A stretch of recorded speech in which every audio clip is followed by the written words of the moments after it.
18 horas. Notícias de Manaus, Amazonas, Brasil e do mundo. Agora na Mix. Legal, 6 horas 2 minutos em Manaus, 18 horas em Eu, Você e Ela. Oi, Karine. Oi, Carlão, boa noite. Boa. Muito boa noite pra você sintonizado aqui com a gente em 100,7. Obrigada pela sua companhia. Isso aí. Estamos juntos a partir de agora até às 7 da noite aqui no 18 horas. Mix.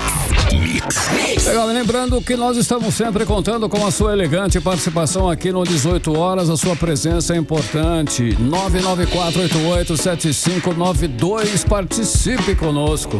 E vale também a sua participação para você que nos acompanha ao vivo pela live do YouTube. Manda a sua mensagem de texto e não esquece de seguir a gente nas redes sociais, no @18horasnews. WhatsApp é o 994887592. Mix. Aquele giro inicial no trânsito em Manaus, Karine. Vamos falar com o repórter André Meirelles. André, boa noite, André. Então, temos alguma novidade sobre as vítimas do acidente de trânsito que aconteceu hoje na Nova Cidade, entre um micro-ônibus, um amarelinho e um caminhão? André, 10 pessoas ficaram feridas, foi isso? Boa noite, André. Trânsito. Exatamente isso, Karine, Carlão, boa noite para vocês, aos ouvintes. Olha, o Serviço de Atendimento Móvel de Urgência prestou socorro a essas 10 vítimas desse acidente com esse, como vocês falaram, do micro-ônibus que aconteceu na Avenida Curaçao, ali na zona leste da capital amazonense. Olha, segundo a Secretaria Municipal de Saúde, as crianças foram levadas para o pronto-socorro da criança da Zona Leste, o Joãozinho. Já os outros passageiros foram encaminhados para o pronto-socorro Platão Araújo e para o João Lúcio. Ao todo, 5 unidades de suporte básica, uma de suporte avançado e 2 motolâncias, elas foram acionadas para atender esta ocorrência por causa do grande número de pessoas que ficaram aí, então, feridas no local. O estado de saúde das vítimas é que ninguém corre perigo. Algumas já foram liberadas, outras, como os mais novos e também os mais idosos, seguem em observação, né? A gente também tem outra nota aqui que fala que o Instituto Municipal de Mobilidade Urbana foi acionado para o local para ajudar também ali no trânsito, que ficou bastante complicado. Agora, uma atualização de trânsito é aqui pela antiga Avenida Belém, aqui próximo do Colégio Getúlio Vargas, né? O trânsito está bastante complicado por aqui. Quem passa aqui no bairro Cachoeirinha, na zona sul de Manaus, vai encontrar dificuldades para trafegar aqui no local, ainda por conta de um serviço que acontece da Águas de Manaus. Karine, Carlão. Tá ótimo, muito obrigada pelas informações, André Meirelles. Agora 6h05, você no melhor mix do Brasil. 18 horas. Conferindo os destaques do programa 18 horas de hoje, Comissão de Constituição e Justiça do Senado derruba a PEC da blindagem. A decisão foi unânime e não cabe recurso. O aplicativo WhatsApp fica instável e atrapalha a vida do brasileiro na manhã desta quarta-feira. E vamos saber como estão os trabalhos da Águas de Manaus na tubulação que rompeu na Cachoeirinha e deixou 4 bairros sem água. Agora 6h05, você no melhor mix do Brasil, juntos mais uma vez em 100,7, 18 horas no ar, conferindo esses e outros assuntos. Vamos com os destaques do dia. Os destaques desta quarta-feira, 24 de setembro de 2025, está no ar. Mais uma edição do 18 horas. 18 horas. E a gente começa hoje o programa falando de política com o resultado de uma das votações mais esperadas dos últimos tempos no país, que é a PEC da blindagem. Em votação unânime, a Comissão de Constituição e Justiça do Senado Federal rejeitou hoje a proposta de emenda à Constituição que ampliava a proteção de parlamentares na Justiça. Exatamente, ou seja, Carlão enterrou de vez essa PEC da blindagem. Essa decisão do colegiado, tomada de forma unânime, gente, enterra mesmo regimentalmente a PEC da blindagem no Congresso. Isso porque, pelas regras internas do Senado, um recurso para levar a proposta à discussão no plenário principal da Casa só poderia ser apresentado se a votação da Comissão de Constituição e Justiça, dessa votação agora, não fosse unânime. Olha só, lembrando que essa proposta de emenda à Constituição foi apresentada e aprovada pela Câmara dos Deputados na semana passada. Imediatamente a população começou a se manifestar contra a PEC nas redes sociais. No último domingo, os protestos tomaram as ruas de 33 cidades, incluindo todas as 27 capitais do Brasil. O texto também recebeu pressões internas no Senado contrárias ao avanço da proposta. E depois das repercussões negativas, o presidente da Comissão de Constituição e Justiça, Otto Alencar, decidiu colocar a PEC em votação apenas uma semana depois de receber o texto.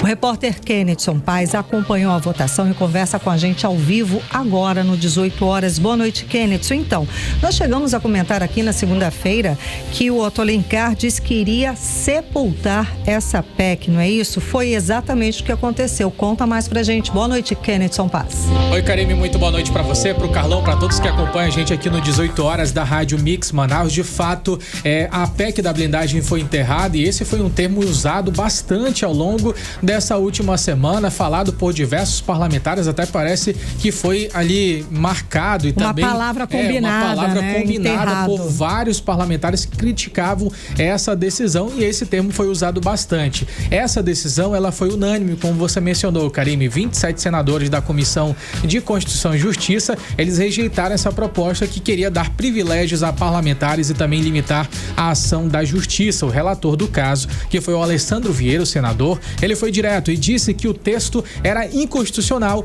imprestável e abria espaço para o crime organizado no Congresso. Vamos ouvir o que ele disse em uma entrevista à CNN Brasil. É uma demonstração do quanto essa PEC é absurda. Essa PEC, ela é imprestável, ela não tem como ser salva nem parcialmente. A questão toda que nós temos que fazer nesse tipo de situação é cada vez mais votar alinhado com aquilo que a população espera e alinhado com aquilo que a Constituição reza. Então, foi o que foi feito aqui, foi feito um trabalho de diálogo com todos os parlamentares, com todos os partidos, demonstrando os pontos, e o relatório fez isso, e a consequência foi essa, unanimidade. Agora o detalhe é que nem a oposição que defendeu essa PEC, ela havia passado ali na Câmara com mais de 350 votos, ela não conseguiu fazer ali uma manifestação. E a pressão das ruas pesou, gente. No último domingo, mais de 43 mil pessoas participaram de manifestações em várias cidades do Brasil contra essa PEC denominada por diversos grupos como PEC da bandidagem, e foi justamente esse clima que levou esse voto unânime pela rejeição. No Congresso, o clima era de muita tensão, inclusive a bancada do Amazonas, representada pelo senador Eduardo Braga, também se manifestou. Vamos ouvir o que disse o senador. É inconcebível transformar a imunidade parlamentar em impunidade universal. Além de minar a transparência pública, essa medida estabelece um precedente perigosíssimo. Todos são iguais perante a lei. A aprovação desta PEC implodiria a igualdade, criando castas ao blindar deputados e senadores e presidentes de partidos, senhor presidente, que nem mandato popular tem. Para a gente finalizar agora, um detalhe que foi divulgado agora, há pouco tempo. O presidente do Senado, Davi Alcolumbre, ele determinou o arquivamento definitivo da PEC da blindagem. Segundo Alcolumbre, com um amparo regimental, a matéria não precisa nem chegar ao plenário, ou seja, já era, não dá mais para recorrer. Enterrou de vez, como estão dizendo, né? Obrigada pelas informações, Ken. Legal, Ken. Olha só, Nath, o presidente dos Estados Unidos, Donald Trump, ele anunciou que vai se reunir com o presidente Luiz Inácio Lula da Silva para discutir as retaliações dos Estados Unidos ao Brasil. Ele destacou ainda que ficou surpreendido com a simpatia de Lula. Olha aí, deu match. Como você vê, Nath, essa surpresa aí? Qual é o impacto desse encontro nas relações bilaterais Brasil e Estados Unidos? Carlão, muito boa noite pra você, pra todos os ouvintes que nos acompanham na noite dessa quarta-feira. Carlão, se você não ficou surpreendido com a declaração do presidente norte-americano, eu não sei nem o que dizer. Ninguém entendeu. Aquela situação de rolou uma química, isso aí pegou todo mundo de surpresa. Foi. Como assim, gente, né? Maravilhoso, Trump. Mas eu acho que tem caroço nesse angu, mas tudo bem. Carlão, é um discurso completamente contrário, desde que o Trump ele assumiu aí em janeiro desse ano, e aí desde então eles não tinham se encontrado, né, de forma presencial, e aí quando se encontraram foi esse encontro de 29 segundos, como ele mesmo descreveu ali durante seu discurso na ONU, e ele sentiu que o Lula era uma pessoa de sangue bom, que tinha química, gostou da simpatia dele, e isso realmente surpreendeu, eu acho que não somente o Brasil, mas como o mundo todo, afinal de contas, desde que veio aí o tarifaço, a gente vem vendo ali só farpa. farpas, né? Exatamente, era esse o termo que eu ia usar mesmo, Karime. Essa troca de farpas entre o presidente norte-americano e o presidente Lula. Só que daí, né, todo mundo, e aí, vai ter esse encontro ou não vai? Mas hoje o presidente Lula deixou muito claro que pretende que esse encontro seja de forma virtual, né? Até porque isso daí ele pode contornar de alguma forma junto ali dos seus assessores. Fica mais fácil a negociação. Ele estaria mais bem preparado, eu acho, a gente pode dizer assim, do que estando tete a tete. Imagina você porque o Trump já fez isso com o Zelensky, o presidente ucraniano. Ele já fez isso com o Kim Jong-un da China. E deixou todo mundo de saia justa, numa situação não muito confortável. E isso para o mundo de modo geral, né? Porque foi transmitida essa exatamente. E aí, para que o Lula, né? Para que o presidente Lula não caia nessa mesma saia justa, ele prefere realmente que esse encontro aí seja virtual para que estrategicamente o governo brasileiro possa sair melhor nessas negociações. E aí muito se fala, né? O que vai ser abordado nesse pauta, encontro, né? E aí, entre os temas que já foram divulgados aí pelo Congresso, né? Vamos dizer assim, pela assessoria do presidente Lula, entre os temas que podem ser abordados é a discussão sobre os combustíveis. E aí a gente fala, ele vai falar só sobre o combustível, ele não vai falar aí sobre a situação do tarifaço, sim, claro, esse é um dos Muita gente, inclusive, acredita que esse tarifaço deve cair, Nathalie, com esse encontro e com os acordos que forem fechados por lá. Mas depende muito do Brasil, né? Vai ter contrapartida no processo. E do humor do presidente americano. A gente sabe que ele oscila bastante, né? E aí, além desses assuntos, né, tarifaço, combustíveis, ele deve também falar ali sobre a regulamentação das Big Techs, que é outro tema bastante polêmico, né? Que vem dando realmente o que falar. O clima de tensão aí diplomática, né, Nathalie? Exatamente. Um cenário de negociação é considerado delicado, porque a gente nunca sabe o que vem aí do lado de lá. Mas só o fato dele ter sinalizado de forma positiva para o Brasil, isso daí já fez o Lula subir, né, para os simpatizantes.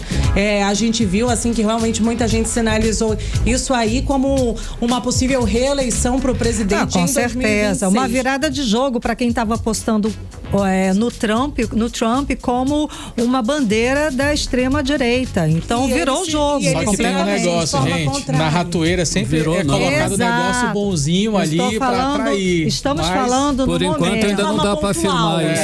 Não dá para saber, né, Carla? Estamos perto disso. Estamos recortando o momento, né? Daqui para a semana que vem, depois do encontro aí que nós vamos saber. E hoje, só para eu finalizar aqui, Carlão, e hoje, né, quem sinalizou assim de forma muito positiva, assim, também foi o Emmanuel Macron, o presidente da França. Ele disse que o Lula é um grande guerreiro, tá? Não foi nada aquele clima de troca de farpas, não, eles são dois, né? Mas praticamente best friend. E ele disse assim que o Lula é um irmão, um grande guerreiro mesmo ali, que ele guarda no fundo do coração. Beleza. Então, eu gostei do ensaio fotográfico dos dois, achei lindo. Até hoje, acho muito bonito. É um book, né? Eles fizeram um book, achei lindo. Já gostou também. Eu achei lindo. Vamos lá, Kennedy. Gente, escuta essa. Vocês ficaram sabendo? Não, na boa. Eu já pedi o meu green card amazonense, tá? O deputado federal Paulo Bilinski, do Partido Liberal de São Paulo, defendeu a divisão do país, do Brasil, em Brasil do Norte e Brasil do Sul. E fica, né, o Brasil do Norte e Nordeste, e o restante vira o Brasil do Sul. Essa ideia tem alguma viabilidade, Kennedy? Ou é apenas aí mais um ponto de debate de nós contra eles? Eu já aviso logo que para mim... Sudeste, e aí estamos do Brasil do Sul. Não, mas eu já pedi o meu green card, gente.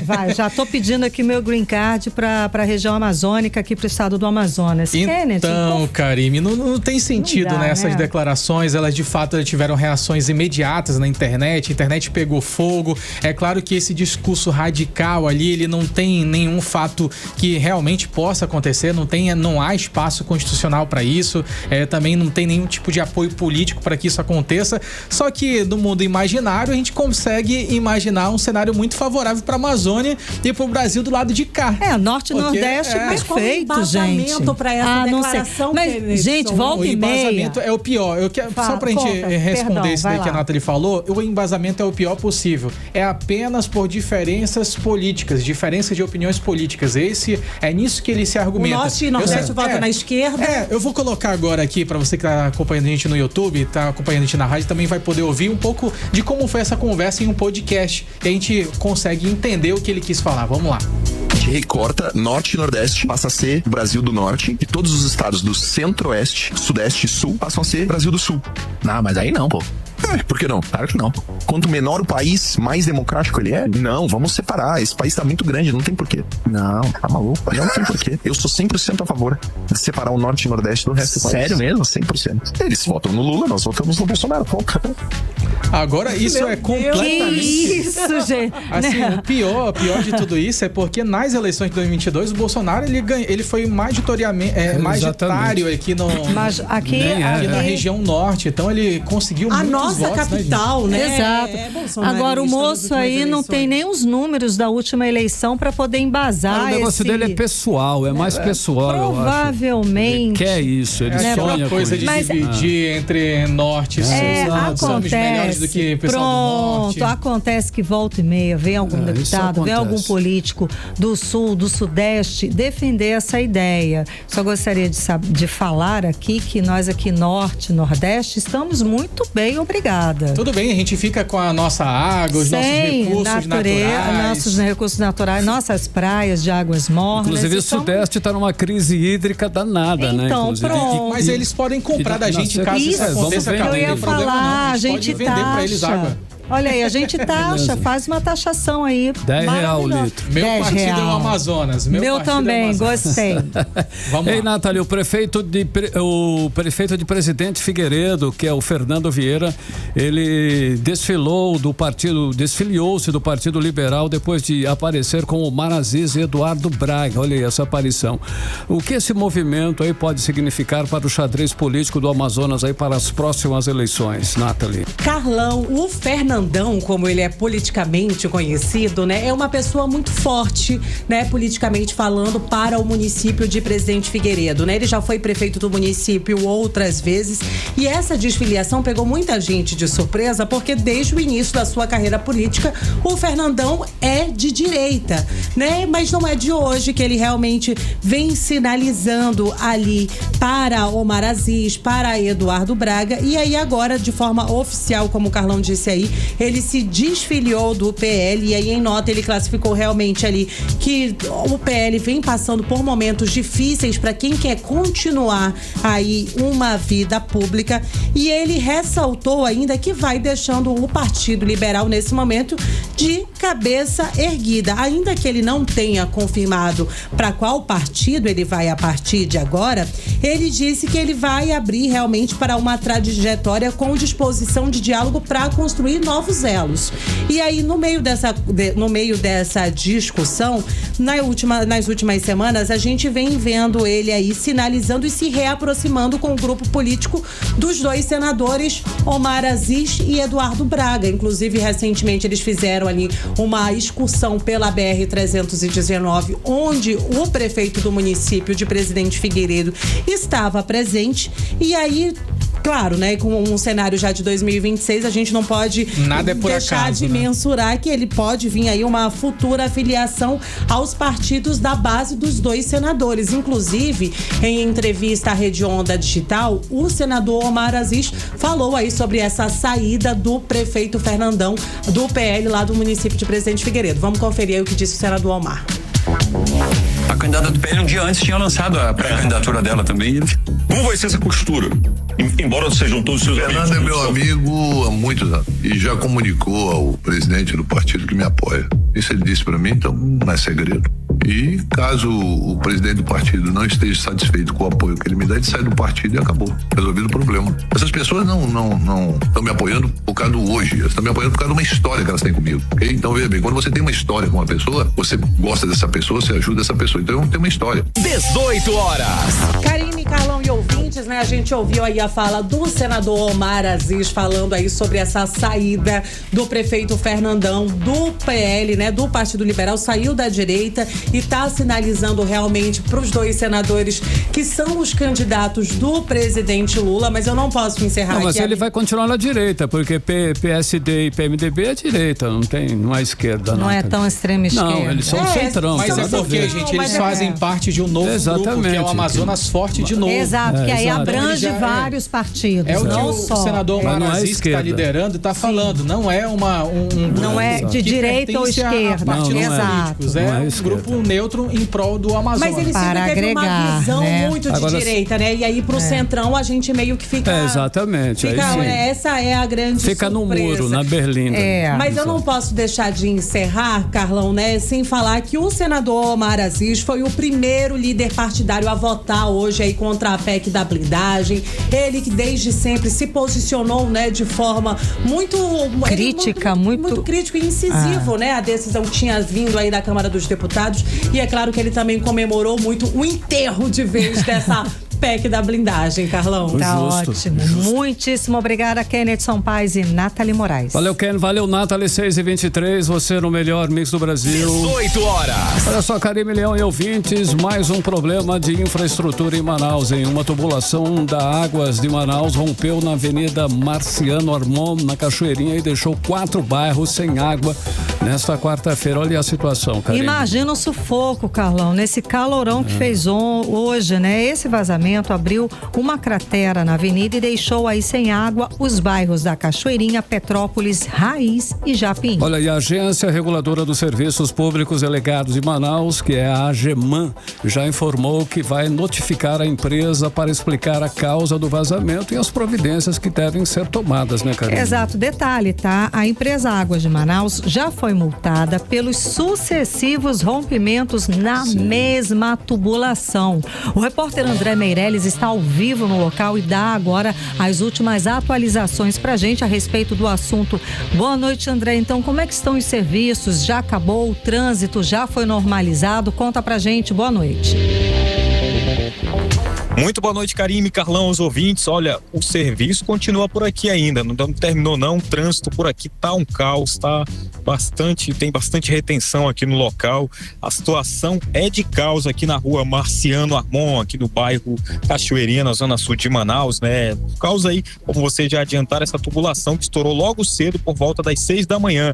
E o que não falta por aqui é transtorno, né? A gente está por aqui acompanhando, chegou mais cedo, conversou com alguns comerciantes, conversou com moradores aqui do local que disseram que a lama invadiu casas, comércios e tomou conta das ruas principais e também da rua principal aqui das secundárias. Os moradores reclamam que não é a primeira vez, né? Muito pelo contrário, dizem que essa é a mesma adutora que já rompeu pelo menos 7 vezes. E o serviço feito pela empresa Águas de Manaus nunca resolve de vez, né? Então, os moradores, comerciantes têm reclamado sobre isso. Inclusive, a gente vai agora acompanhar a fala, conversei agora há pouco com a Patrícia Santos, que é comerciante.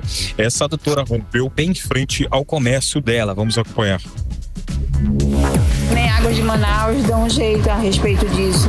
Olha como fica. Além de ficar desse jeito, fica sujo. Eles não estão nem aí. As casas que alagaram lá para baixo, que alagaram algumas casas, eles não foram lá para saber se danificou, se teve algum prejuízo.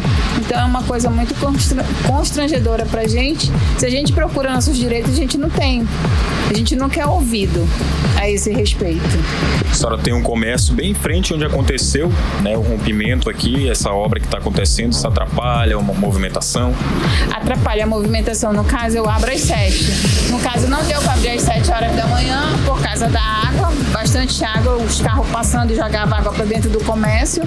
E eu só fui abrir depois para poder começar a limpar, para depois começar a atender os clientes, né? No caso, a movimentação cai um pouco a esse respeito. Fica muito cheio de lama e a água. 18 horas. Então a gente conferiu a fala dessa comerciante, né, a Patrícia Santos.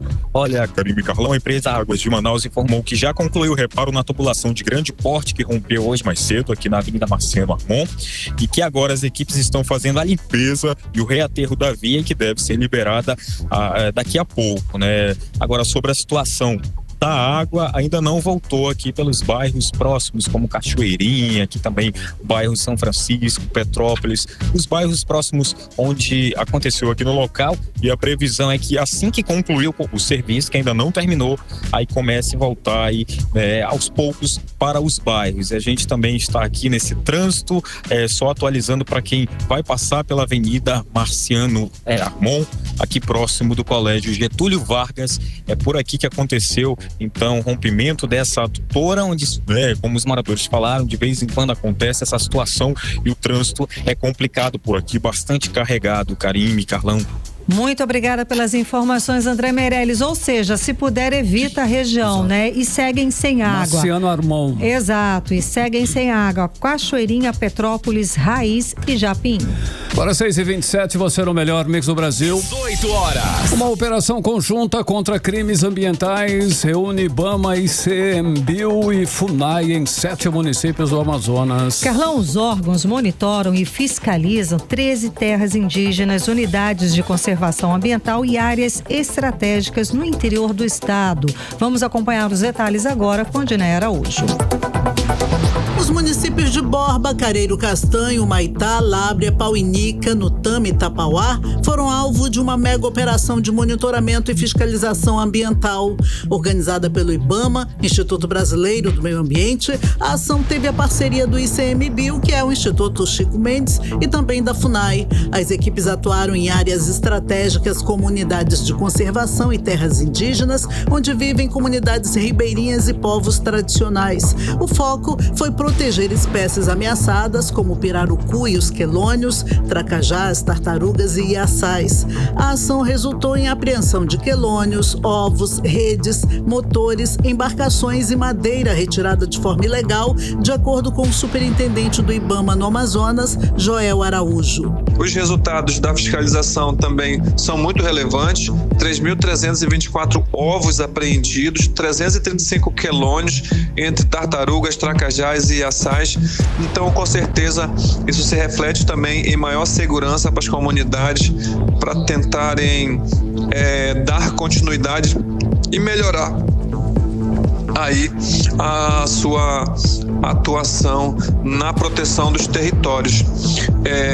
Também tem um ganho muito grande na questão da educação ambiental, onde a gente consegue levar a todos, né, a informação em relação à conservação da fauna, em relação à conservação da natureza como um todo. Além da fiscalização, a operação teve um lado educativo através de reuniões com moradores e indígenas para esclarecer dúvidas sobre o manejo sustentável e as consequências legais dos crimes ambientais. A presença física dos órgãos ambientais motiva as comunidades a seguirem nos programas de conservação e evita práticas como desmatamento, caça e pesca predatória, de acordo com o IBAMA. O Instituto Brasileiro do Meio Ambiente já articula, inclusive, junto à FUNAI e ao ICMBio, a expansão desses programas para novas áreas. O objetivo é reforçar a proteção da biodiversidade amazônica e garantir que o manejo sustentável traga benefícios diretos para quem vive na floresta. Volto com vocês. Você está ouvindo 18 horas. Às 6h30, vamos de notícia boa, hein? A zona rural de Manaus ganhou uma unidade de saúde da família rural totalmente reformada e ampliada. Vai beneficiar aí cerca de 3.000 pessoas da região. Carlão, estamos falando da unidade de saúde da família São Pedro, no quilômetro 35 da M010. A obra que foi inaugurada hoje de manhã, e como explica o repórter André Meirelles, que esteve na inauguração, e conta os detalhes pra gente. Muito boa noite. Olha, a entrega da nova unidade foi realizada pelo prefeito Davi Almeida, que destacou os desafios no acesso ao território rural, feito ali por estradas, ramais, vicinais e pelos rios e igarapés do município. Esses desafios, com essa complexidade, mostram a capacidade e a competência de todos os servidores da saúde básica da cidade de Manaus. Na saúde, nós temos muito a comemorar. São 125 obras, das quais 109 entregues. Olha, a unidade, que pertence à rede assistencial da Secretaria Municipal de Saúde, a Censa, passou por trabalhos de reforma e ampliação. A secretária Shadia Frache disse que isso possibilita que aproximadamente 3 mil pessoas sejam beneficiadas com os serviços de saúde da rede de atenção primária. Então aqui a gente tem acompanhamento desde a criança, acompanhamento do bebê, pré-natal, idosos, hipertensos, diabéticos. Aqui nós fazemos a dispensação de medicamentos, nós contamos com 2 equipes médicas, com 2 equipes de saúde bucal, então tem atendimento clínico odontológico, de enfermagem, coleta de exames de preventivo. Aqui a gente consegue fazer curativos simples.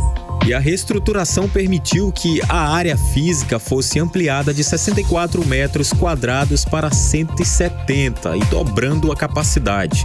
Com a reinauguração dessa USF, São Pedro sobe para 109, o número de estabelecimentos de saúde que foram entregues nos últimos 4 anos. Volto com vocês. Muito obrigada pelas informações, André Meirelles. Mix.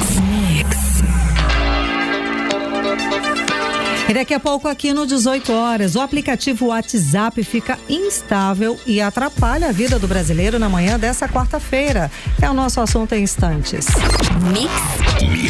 Às 6h33 em Manaus, vamos de tempo e temperatura, previsão do tempo para hoje e para amanhã. Com ela, Vanessa Lima.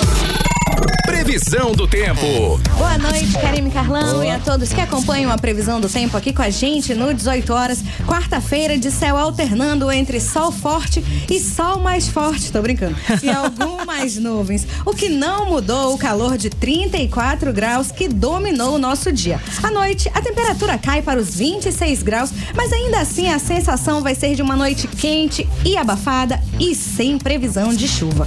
E agora vamos falar sobre o clima de amanhã, 25 de setembro, quinta-feira. Segundo o Clima Tempo, a quinta começa com bastante sol, céu aberto e temperaturas chegando aos 33 graus logo no meio-dia. A tarde segue com sol predominante e ar abafado, aquele típico da nossa região. E quando a noite chega, a temperatura cai levemente e o céu se mantém limpo e estrelado. A temperatura nessa quinta varia entre mínima de 24 e máxima de 33 graus e a umidade relativa do ar fica em torno de 59 a 95%. Temperatura cai levemente de 33 para 32.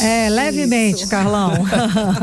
Valeu, Vanessa Lima, 6h34, você no melhor mix do Brasil. 18 horas. Karime, vamos em trânsito agora, que tal? Vamos voltar a falar com o repórter André Meirelles, que antes vai falar um outro assunto pra gente. André, então, hoje teve ação de conscientização de trânsito promovida pela Abraciclo, é isso? Conta pra gente como é que foi. Trânsito. É isso mesmo, Karime, Carlão, boa noite para você, para todos os ouvintes. Olha, no local amanhã, além das palestras, vai ser disponibilizado serviço de licenciamento, transferência de veículos, renovação de CNH e segunda via de documentos. Vai ter também simulações com óculos que reproduzem o efeito do álcool e das drogas. O evento ele conta também com o apoio aí do Bebatran, do IMMU, que é o Instituto Municipal de Mobilidade Urbana, que promovem atividades como teste de equilíbrio, percursos de velocidade, jogos informativos e exposição de equipamentos. É o Pit Stop educativo que segue até esta quinta-feira e vai acontecer a partir das 8 da manhã até as 4 da tarde ali no SESI Clube do Trabalhador, e é aberto aí para todos os motociclistas, um evento aí voltado para você, motociclista, ficar em dias aí com as leis de trânsito, também a documentação do veículo. Karime, Carlão. E André, tem uma parcial de trânsito pra gente saber como é que está a volta para casa agora às 6h36 em Manaus?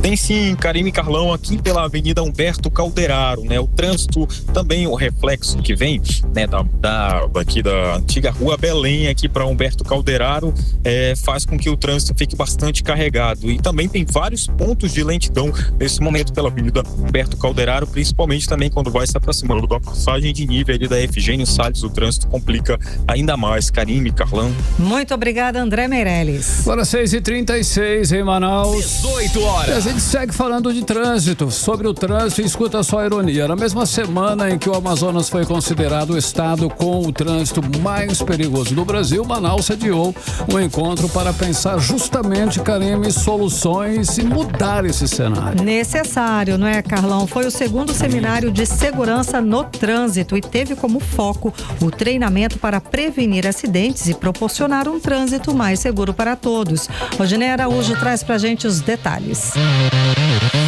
Os acidentes de trânsito em Manaus cresceram 1,7% em 2023 e o mês de agosto foi o mês com mais registros até agora, segundo o SAMU, que é o Serviço de Atendimento Móvel de Urgência. De janeiro a agosto, foram quase 11 mil ocorrências, 188 a mais que no mesmo período de 2024. Os motivos mais frequentes de acidentes na capital foram colisão entre carro e moto, 31% dos casos, queda de moto, 21%, e colisão entre veículos, 15%. Por isso mesmo, o trânsito no Amazonas foi considerado esta semana o pior do país. Coincidentemente, Manaus foi sede, nesta terça-feira, do segundo seminário de segurança no trânsito, com o tema Treinar para Prevenir.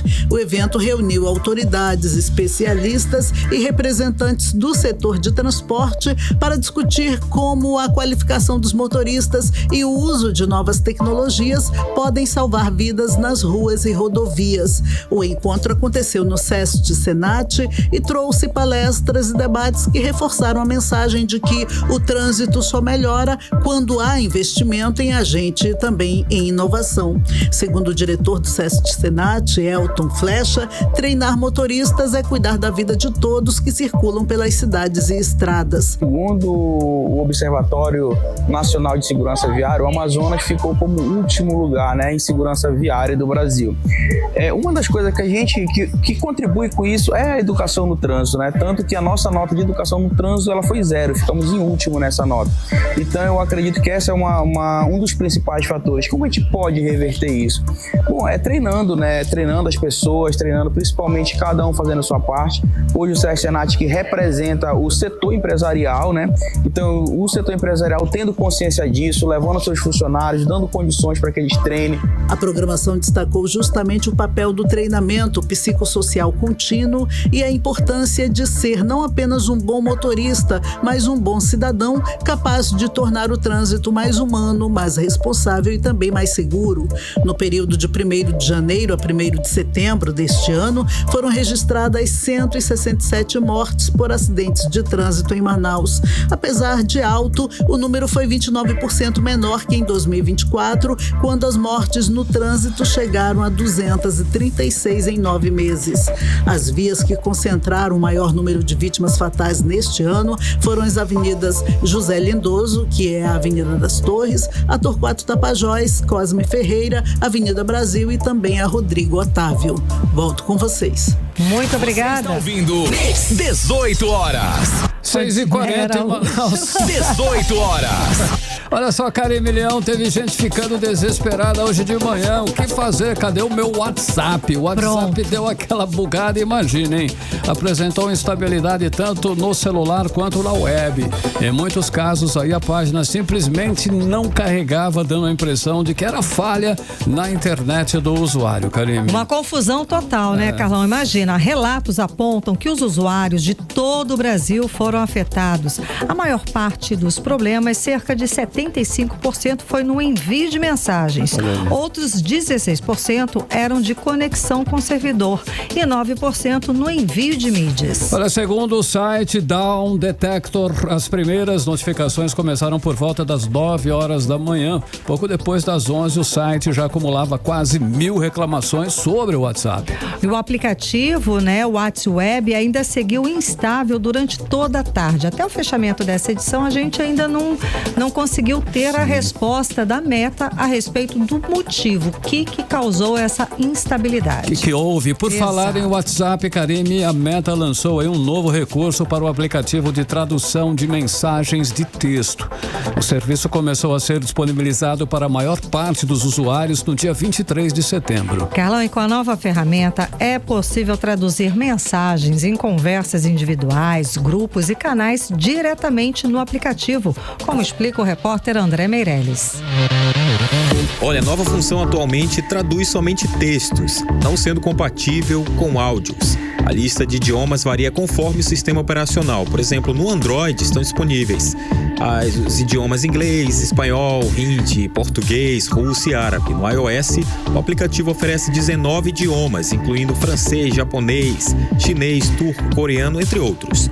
Os usuários do Android têm acesso a um recurso exclusivo, a tradução automática. Ao ativar todas as mensagens futuras na conversa, vão ser traduzidas automaticamente e aí facilitando a comunicação com pessoas de outros países. A liberação vai ser global, mas gradual, por isso nem todos os usuários vão receber a atualização ao mesmo tempo.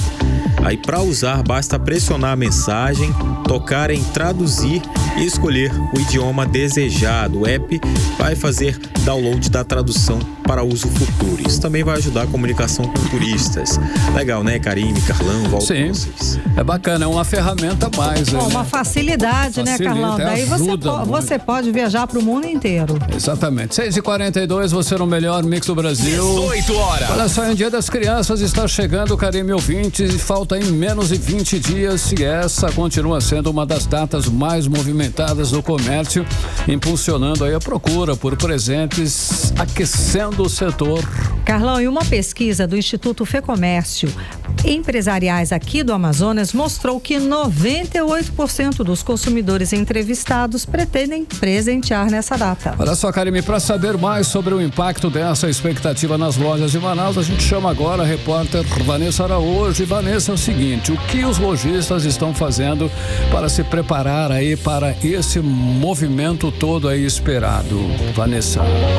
Karine, Carlão e ouvintes, o clima para o Dia das Crianças de 2025 tá bem animado, hein? Praticamente todo mundo vai às compras. E Karine, os lojistas de Manaus já estão se movimentando para aproveitar esse boom do Dia das Crianças. Como a pesquisa feita pelo Instituto Fecomércio mostrou que 98% dos consumidores querem comprar presentes, o comércio está se preparando para abastecer as prateleiras e a expectativa é alta, como comenta a empresária Vitória Dourado. Nossa expectativa é alta, né? A procura já começou e a gente acredita que daqui para o Dia das Crianças o movimento vai melhorar ainda mais. Trabalhamos com atacado e varejo, então nós trabalhamos ali com o público de atacadistas do interior e para doações também.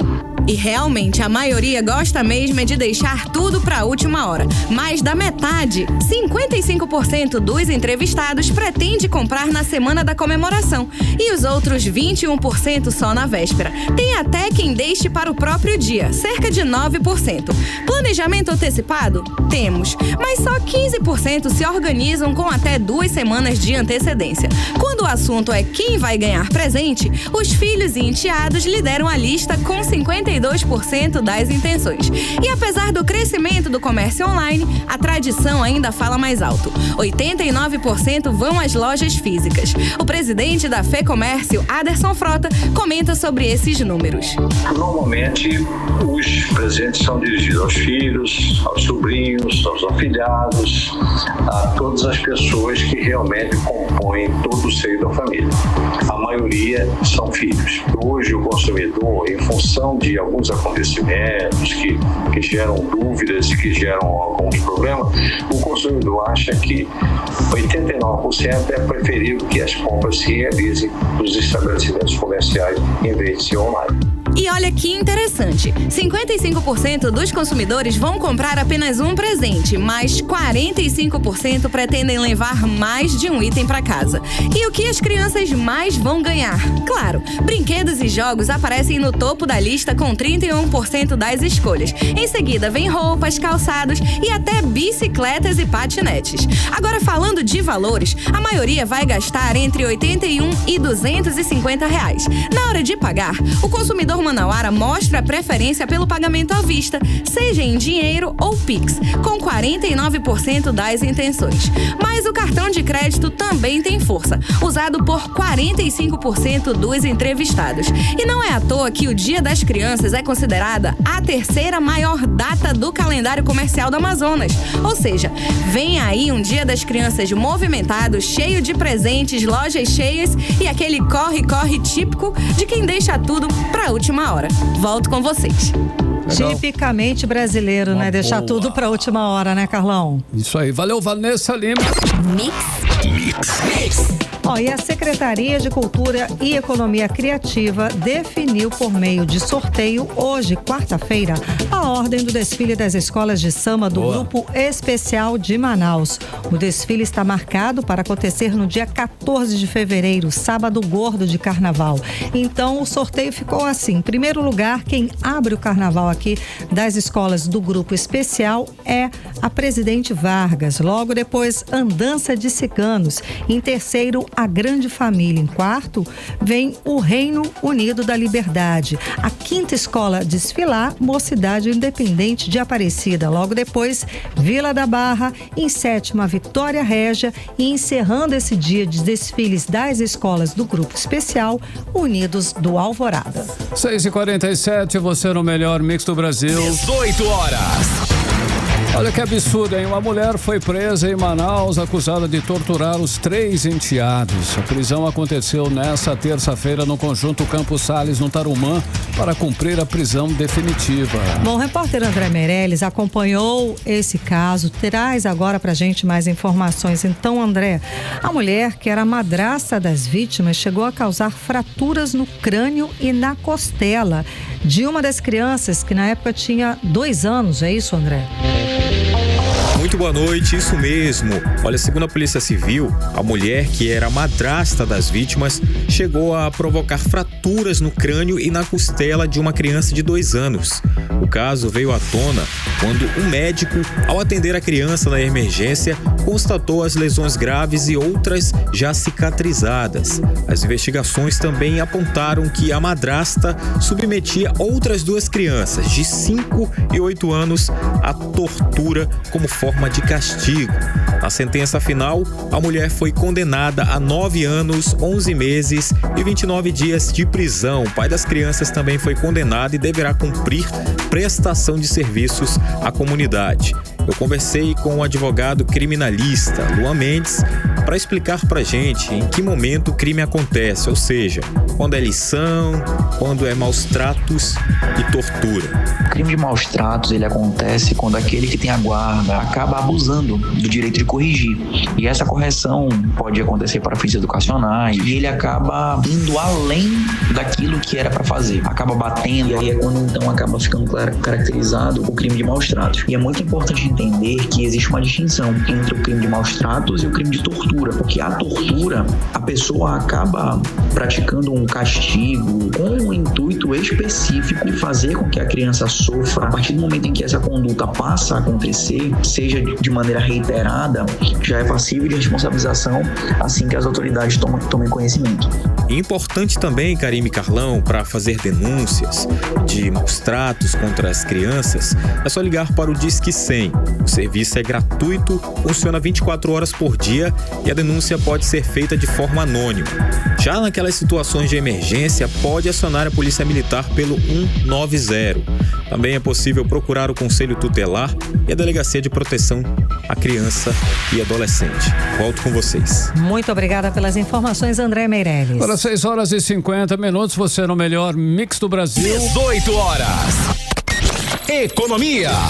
Conferindo os indicadores econômicos de hoje, o dólar fechou o dia com alta de 0,9%, cotada aos R$5,32. O euro também teve alta com 0,23%, cotado aos R$6,25. E o Bitcoin teve alta também de 1,73%, cotado aos R$603.759. E o Bovespa fechou em alta de 0,05% aos 146.491 pontos.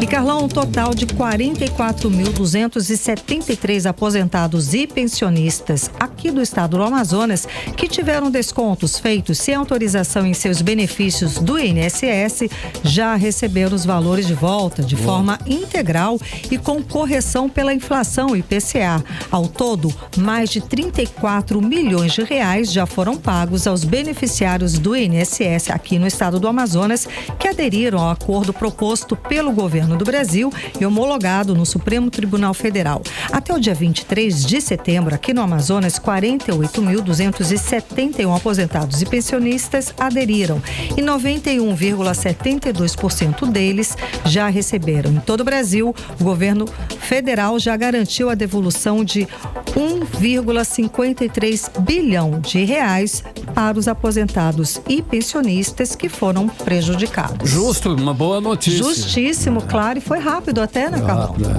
6h52. Mix.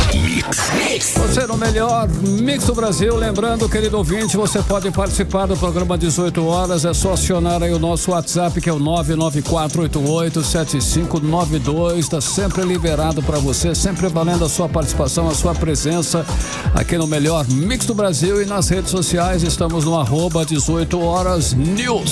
Mix. Carime, o verão amazônico está aí mais diferente dos anos anteriores. Nós estamos agora registrando uma alta incidência de chuvas, hein? Pois é, esse cenário acaba até sendo um prato cheio, né? Criando condições favoráveis para a proliferação de mosquitos. Porque assim, a chuva ameniza o calor, claro, dá aquela trégua no calorão, mas também, né, acontece essa questão dos mosquitos, da proliferação dos mosquitos. E é muito. E o que aumenta aí o risco das doenças transmitidas por esses insetos. Olha, Karine, para entender melhor como a população pode se proteger, nós chamamos agora a repórter Vanessa Lima. E Vanessa, quais são as principais medidas de prevenção que nós devemos adotar dia a dia durante essa época do ano em meio ao nosso clima, que é um clima bastante estável? Vanessa. Karime, Carlão e ouvintes, com a chegada do verão amazônico, o calor aumenta, a chuva diminui e vem também um velho conhecido, os mosquitos. E não são poucos, hein? Eles se multiplicam com muito mais facilidade nessa época do ano. Mas calma, nem todo mosquito é perigoso para a saúde humana. A maioria das espécies não tem relevância médica. O problema é que algumas delas representam riscos sérios, sim. O Anopheles, por exemplo, é o transmissor da malária, doença bastante conhecida aqui no Amazonas.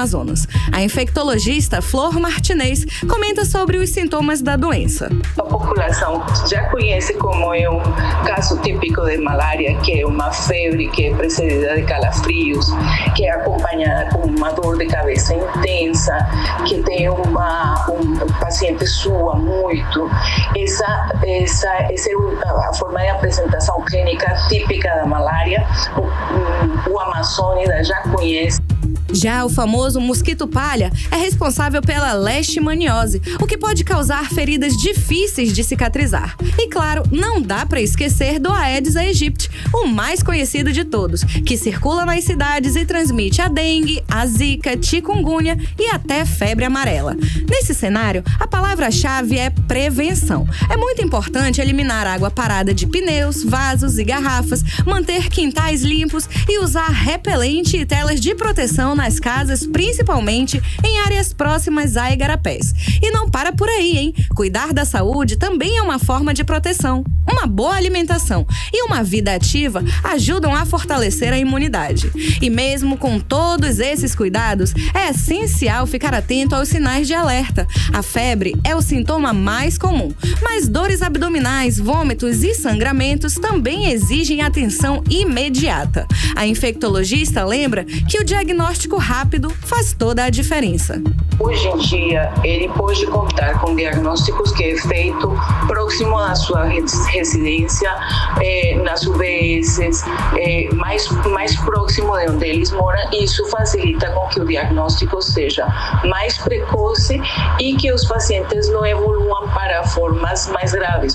Ou seja, a combinação é simples, mas poderosa. Eliminar criadouros, proteger os ambientes, usar repelente e manter hábitos saudáveis. Essas atitudes juntas reduzem bastante o risco de doenças transmitidas por mosquitos nesse período.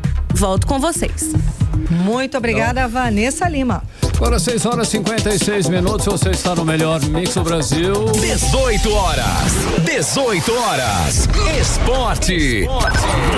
Giro esportivo, Karime, a onça pintada do Amazonas Futebol Clube volta a enfrentar o Operário Paraná hoje às 7 da noite. Daqui a pouquinho, Karime, jogão de bola e a torcida, é claro, espera que o time dê mais um rugido fora de casa. Verdade, Carlão, depois de vencer o Volta Redonda por 1-0, o Amazonas Futebol Clube precisa de mais pontos para sair aí da temida zona de rebaixamento. Falando em rugido, Karime, ouvintes, o Palmeiras está voando alto, inclusive, 4-1 em cima do Fortaleza e o título fica mais pertinho, hein? Já com o empate, o rubro-negro vê a chance de levantar a taça, diminuir o rubrão, Karime. Pois é, agora o Mengão, ele está lá na Argentina, se preparando para a decisão contra os Estudiantes. É o seguinte. Estudiantes, exato. E essa quarta-feira promete muita emoção para a Libertadores. No Fluminense a coisa não foi boa também não. O Renato Gaúcho já jogou a toalha depois do empate com o Lanús. Parte da torcida já começou a xingar, inclusive o técnico de burro. O cara que era exaltado agora virou burro. Pô, mas daí, né, gente, não dá, não pode ser assim. Ô, torcida, menos. Por favor, vamos lá. O Internacional também mexeu no tabuleiro. Ramon Dias chega para tentar salvar o Colorado e traz o filho junto, tá? É treinador duplo. Legal, 6h57 em Manaus. E aquele giro final agora no trânsito, né, Karine? Vamos falar com o repórter André Meirelles e saber como é que está o trabalho da concessionária Águas de Manaus para consertar a questão da tubulação que rompeu novamente na Avenida Marciano Armon e que deixou sem água o bairro Cachoeirinha e Cachoeirinha, Petrópolis, Raiz e Japim. Boa noite, André. Como é que são os trabalhos? Trânsito. Muito boa noite mais uma vez, Karime, Carlão, aos ouvintes. Olha, a situação continua sendo de caos aqui na rua Marciano Armon, no bairro Cachoeirinha, zona sul de Manaus, por conta aí dessa tubulação que estourou logo cedo, por volta de 6 da manhã. E o que não falta por aqui ainda é transtorno, a lama, né, que invadiu as casas, comércios, tomou conta aí das principais ruas aqui pelo local. E o que acontece é o seguinte: a última atualização que a gente recebeu, pedimos uma atualização da empresa Águas de Manaus, que informou que já concluiu o reparo na tubulação de grande porte que rompeu hoje mais cedo aqui no local, e agora as equipes estão fazendo o aterro da via que deve ser liberada, segundo eles era no começo da noite, mas até agora continuam os serviços por aqui, e com isso o reflexo ainda é de falta de água aqui pelos bairros adjacentes da Cachoeirinha, e o trânsito continua com muita retenção aqui pelo local, muitos veículos pela via, né? Vários também, os motoristas falando agora há pouco que tinha também aquelas rotas de fuga que eles conseguem aí trafegar por elas para poder conseguir fugir desse trânsito, mas que acabaram também congestionando por conta dessa obra que continua até agora aqui, e a falta de água também na casa dos moradores aqui dos bairros próximos. Karine, Carlão. Vai ser uma quarta-feira complicada essa. Muito obrigada pelas informações, André Meirelles. 6h59. 18 horas. Seguimos direto para o editorial 18 horas. Editorial 18 horas. A Polícia Federal concluiu hoje a Operação Boiúna, um duro golpe contra a mineração ilegal de ouro no Rio Madeira, entre o Maitá e Manicoré, no Amazonas e também em Rondônia. Foram 277 dragas destruídas, máquinas que funcionavam como verdadeiras escavadeiras aquáticas sugando o rio em busca de ouro. O prejuízo para o crime organizado chega a 38 milhões de reais, somando equipamentos destruídos, ouro extraído ilegalmente nos últimos meses, danos socioambientais e lucros cessantes. É dinheiro que não vai mais alimentar facções e quadrilhas que agem na Amazônia. Além da repressão, a operação levou ações sociais e ambientais às comunidades ribeirinhas, mostrando que proteger a floresta também significa proteger as pessoas que vivem nela. O recado é claro: o garimpo ilegal não é progresso, é destruição, e quando o Estado atua de forma firme, integrada, quem ganha é o meio ambiente, a sociedade e o futuro da Amazônia. 18 horas. 7 em ponto, Karine. Boa noite, gente. Um beijo, até amanhã. Você ouviu 18 horas. As notícias do Brasil e do mundo. De volta amanhã.